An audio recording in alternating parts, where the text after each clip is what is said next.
Senedin Oštraković, 6 Asim Škalić, 7 Mustafa Kodrov, 10 Ševko Okić, 11 Mirza Čemalović, 13 Anel Hebibović, 16 Samir Merzić, 17 Dejan Janković, 18 Jovan Blagojević, 20 Bojan Letić i broj 33 Darko Maletić, šef stručnog štaba Nedim Justić.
Strijelac Jovan Blagojević.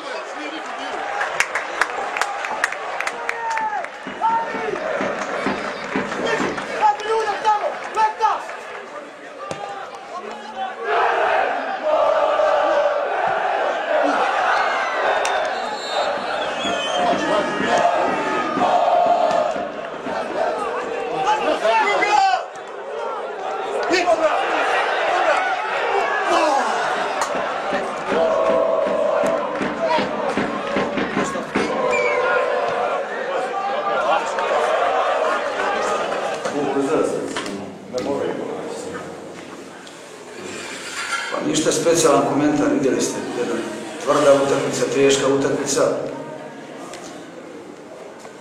u kojoj smo mi željeli da igramo, da napravimo pozitivan rezultat.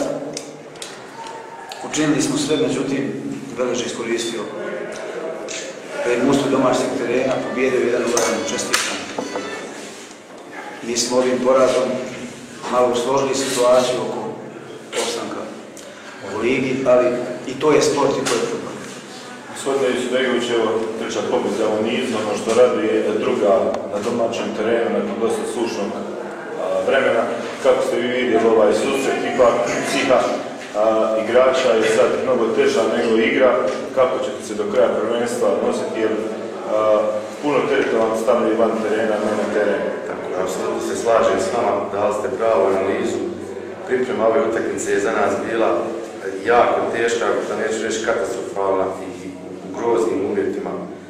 Prvo što stalno se proturaju neke priče da ćemo nekom da damo, da ćemo da nekog da pustimo, da nemamo motiva, da igramo bez ligu, što smo mi dokazali da apsolutno nije istina, ali ovi igrači nas jedan pritisak koji objektivno ne mogu da nose i svaka im čast na svemu kako izdržavaju to. Što se tiče same utakmice, složili se s kolegom da je bila jako teška, jako tvrda, da je Janković igrao ozlijeđen, da je dao sve od sebe, da smo ostali bez Raševića u pripremi utakmice, da je Zvonić igrao povrijeđen, da smo imali dosta problema da uspostavimo pas igru, što zbog kvaliteta protivnika, što zbog ovog pritiska. Međutim, ako ovako napravim neki rezime, mislim da smo mi napravili kvalitetnije prilike od Travnika, da su oni bili jako opasni iz prekida, međutim uspjeli smo nekako da se branimo i na kraju mogu reći da smo zasluženo pobijedili ovu utakmicu.